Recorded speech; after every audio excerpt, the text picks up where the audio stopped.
Gregory, my darling husband, is a man who likes to believe he's playing chess. You know, carefully calculating moves, strategizing, planning, when in fact, he's more like a bumbling fool playing checkers. Well, he likes to think of himself as the star quarterback, throwing those Hail Mary passes, taking risks. But really, he's more like a rookie kicker missing field goals. You see, Gregory thinks he's slick, cunning, always 10 steps ahead. But honestly, he couldn't even navigate a maze if his life depended on it.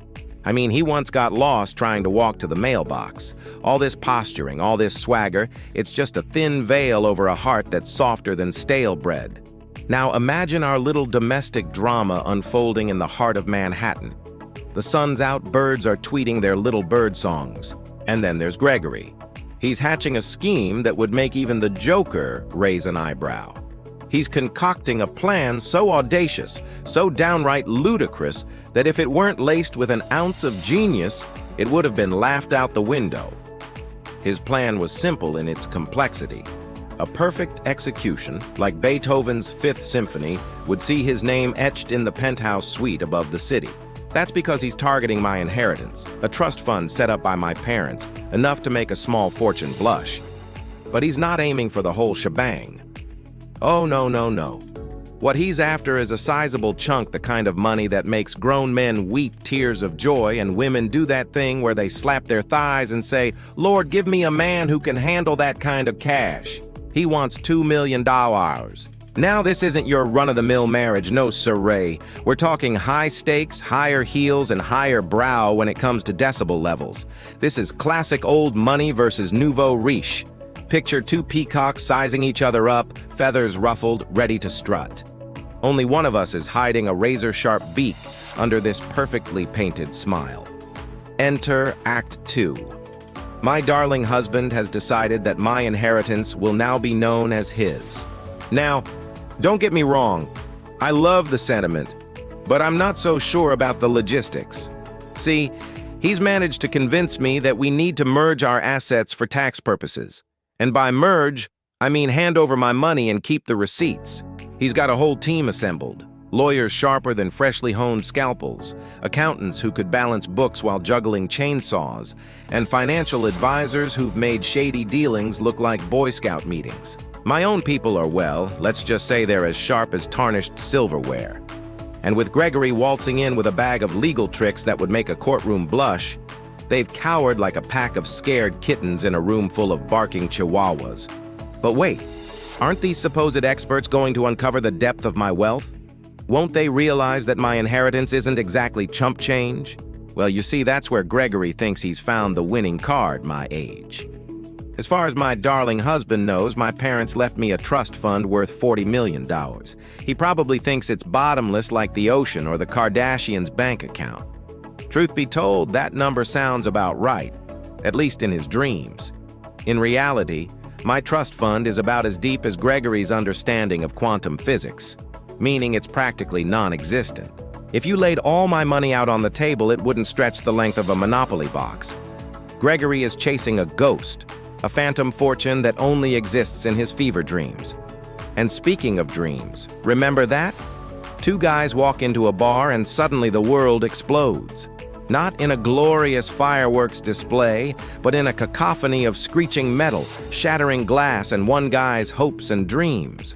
Well, that's basically what happened to me. One minute I was sipping my Cosmopolitan. The next I was staring at the ceiling, wondering why my head looked like it had a personal vendetta against my spine. Turns out Gregory had taken his sweet time in hiring those goons. I'd had a nasty spill on the stairs outside our home. My tailbone feels like it's hosting a permanent protest, and my neck could use a good chiropractor. But you know what? Perfect timing, right? I mean, I wasn't gonna notice the hitmen trying to bump me off before my inheritance kicked in, was I? Here's the thing. Gregory, bless his cotton socks, thinks he's a modern-day Sherlock Holmes. The only problem is, he's got more brain cells than a beehive. If Gregory thought he was orchestrating a symphony of deceit, he was actually conducting a barbershop quartet of blunders. Now, back to that fateful evening. After my little tumble down the stairs, I played the part of the helpless damsel, a role I'm apparently excellent at judging by how well Gregory reeled it in. I had to endure a parade of specialists, doctors, physical therapists, and even a psychologist who suggested I spend the next 3 years in a cabin with no phones, no TV, and no Gregory. But I had a front row seat to the show, and all I needed was popcorn. Every specialist Gregory paraded in front of me was a masterpiece of delusion. They were actors so bad they would make Hallmark movies look like Oscar bait. Then came the crowning glory. After I signed the documents that would turn my money over to Gregory, I swear I saw the devilish glint in his eye. I know it sounds melodramatic, but I could have sworn he was doing a little victory dance under the table. You know, I should have known better than to trust a man who can't even commit to a hairstyle. I mean, the dude's been rocking a comb-over since before it was trendy. Now here's where things take a turn from slapstick comedy to straight-up Shakespearean tragedy for poor naive Gregory. The day he swooped in to claim my inheritance, he found an empty nest. That's because I had a front row seat to the show, and all I needed was popcorn. Every specialist Gregory paraded in front of me was a masterpiece of delusion. They were actors so bad they would make Hallmark movies look like Oscar bait. And when the time came for the grand finale, Gregory strutted onto the stage expecting a standing ovation. Instead, he got a swift kick in the gut. The police descended upon him like a pack of hungry wolves, and I won't tell you what happened next. Let us just say the last thing Gregory saw before his defeat was the back of my designer shoes as I walked away, leaving him surrounded by handcuffs and dreams of what could have been. That, dear friends, is what happens when you mess with a woman who's got a killer instinct and killer shoes to match. And that, ladies and gentlemen, is how my darling husband Gregory learned that sometimes it pays to keep your schemes simple. Because when you try to play a game beyond your league, you might just end up in the penalty box, or in Gregory's case, in the slammer.